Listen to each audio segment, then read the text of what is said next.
So if we take the Obers test, what we're looking at really is that TFL and ITB extensibility to see whether or not it can allow the drop of that femur in towards a midline or beyond position. Now, one of the key things you need to look at here when you do this is ensure that that region is stabilized. So you're not going into excessive anterior tilt at the lumbopelvic region, and make sure that you stabilize the pelvis. So when you're stabilizing up here, you're stabilizing the iliac crest and not over the greater trochanter. So what I'd do is I'd pop the athlete's heel, their calcaneus, just into my sort of ASIS region, and then come round and support underneath the athlete's lower limb.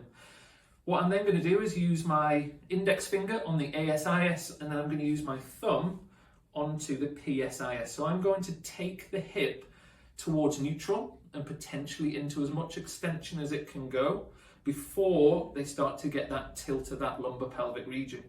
So I'm going to take them there. That's about when I start to feel that ASIS starting to drop forward.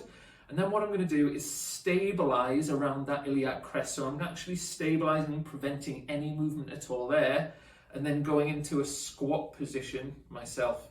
Now I can feel that resistance coming on here. Then what I'm going to do is hold that position and just eyeball where that is. Ideally, it should be beyond or at least to midline. And if it's not, what that indicates is your TFL is pretty tight and it's not allowing that give of the femur into that position there. If I don't support the pelvis here, I can drop him right the way down, and all he's doing is then going into some lateral or side flexion at that lumbopelvic region. So you have to be really strict with the amount of tilt and also stabilize that iliac crest to stop it from dropping into a lateral flexed or tilted position. And that'll give you an indicator of what's happening in that TFL ITB tract region.